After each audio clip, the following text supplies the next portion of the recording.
Hello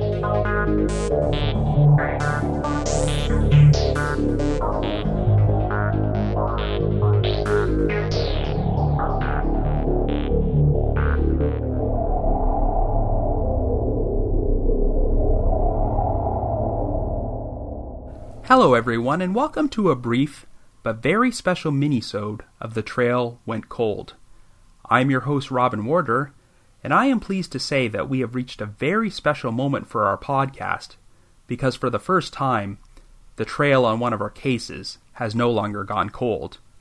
Back on January 11th, we released a minisode about the unsolved disappearance of Pamela Butler, a 47-year-old computer systems analyst with the Environmental Protection Agency who mysteriously vanished from her home in Washington, D.C. If you haven't listened to this minisode yet, I'd recommend going back and checking it out, but here's a brief synopsis of the case. On Valentine's Day in 2009, Pam was supposed to take her mother out to dinner, but never showed up. Her family eventually checked out her home and discovered she wasn't there. What's particularly strange is that Pam's house was covered by 24-hour security cameras, but while the surveillance footage showed her entering the house on February 12th, none of it showed her leaving. However, there was a blind spot, as a couple of windows in the dining room were not covered by the cameras, and one of those windows was unlocked. And strangely, the sheets from her bed were also missing. The main person of interest was Pam's 44-year-old boyfriend, Jose Rodriguez Cruz, who claimed that Pam broke up with him right before she went missing. The surveillance footage showed Jose entering and exiting Pam's home on multiple occasions in the days following her disappearance while carrying bags, but he claimed that he never saw Pam at all during this time period.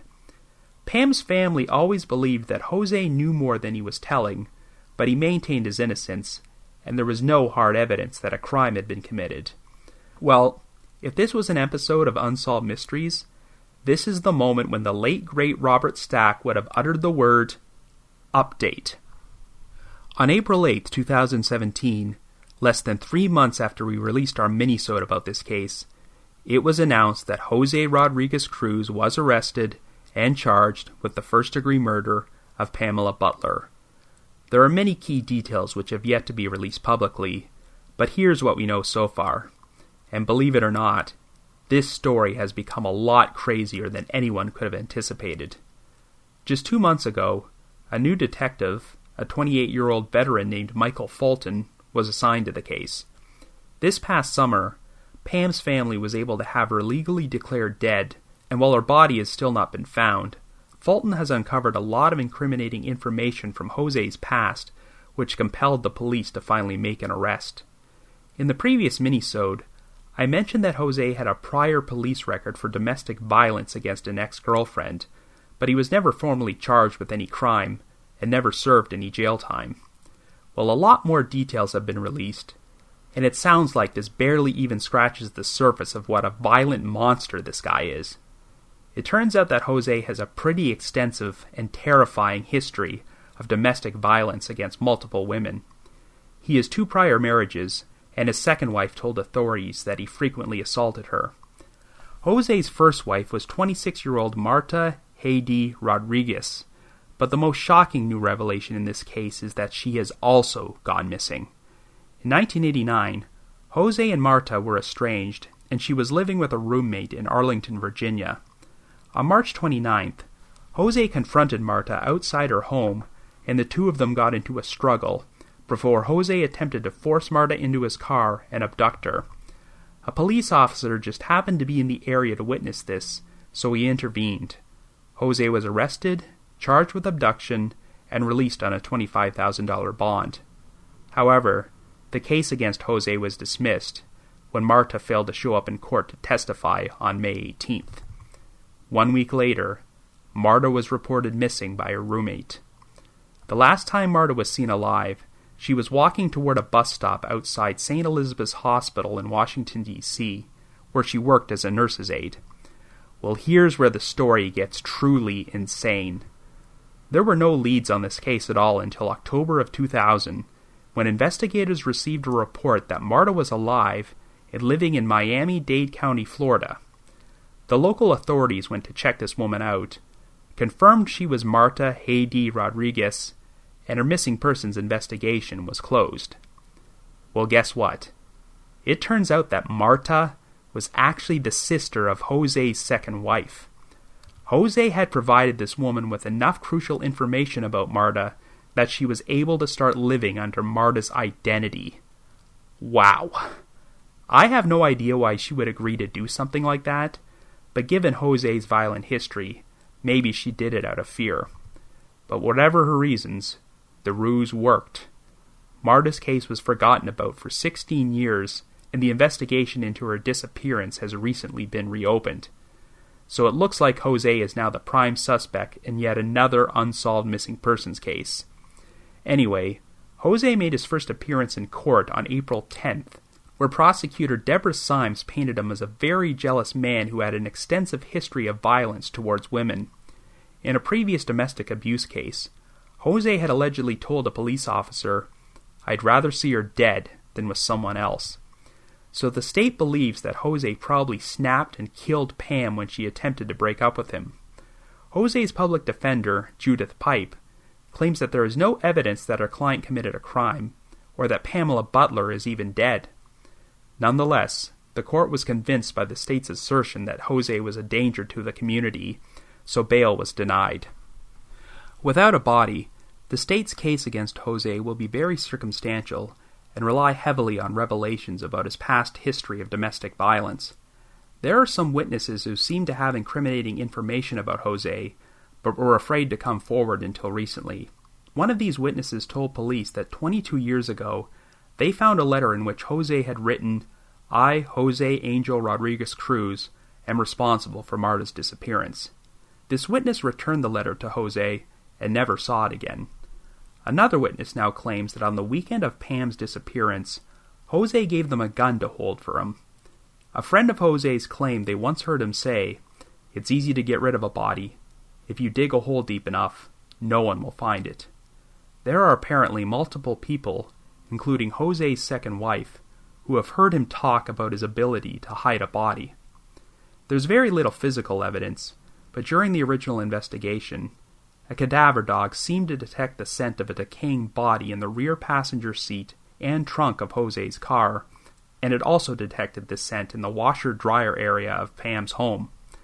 Pam's cell phone was never found, but at the time of her disappearance, it was pinging off towers located near where Jose was living in Virginia. When he was questioned at the time, Jose made an odd remark about having a dream where he kept seeing Pam in Seneca Creek State Park. Police searched the park and never found anything, but it's worth noting that Pam's phone also pinged off cell towers near that particular location.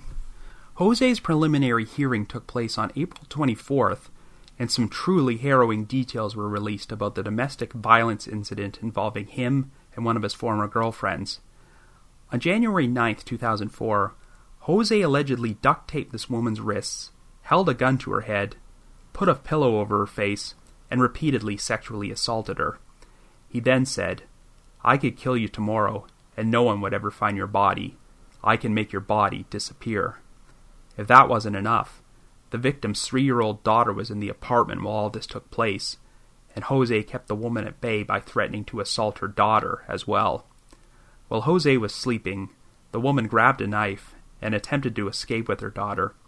Jose then woke up and pulled out his gun, so she responded by stabbing him several times.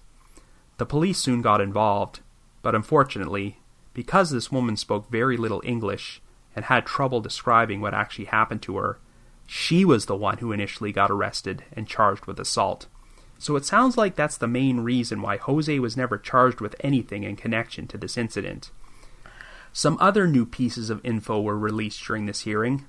Remember how I mentioned that one unlocked window in Pam's dining room which was not covered by the security cameras?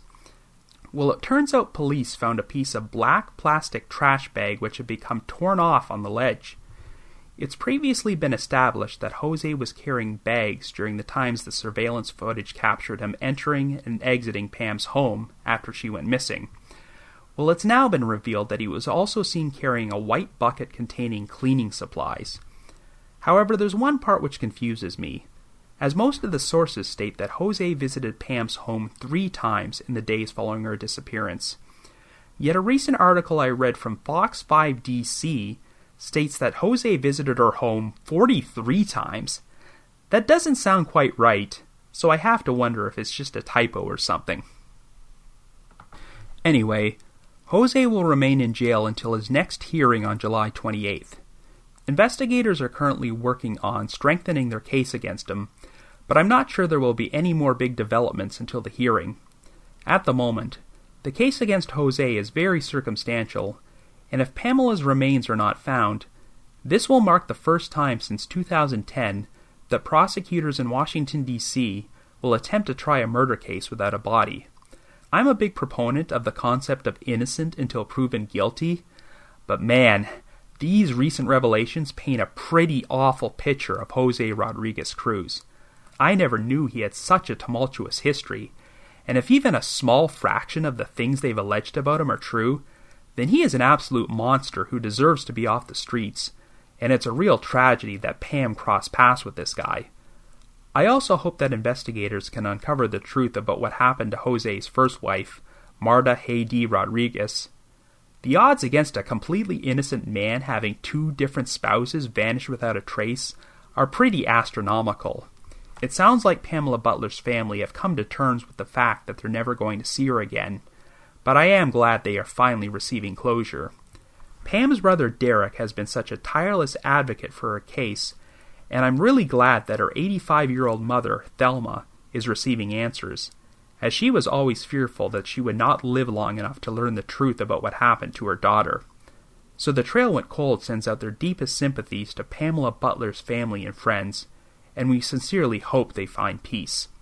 We'll be providing you with constant updates about what happens, so until next time, thanks for listening to our very first, but hopefully not our last, update minisode of The Trail Went Cold.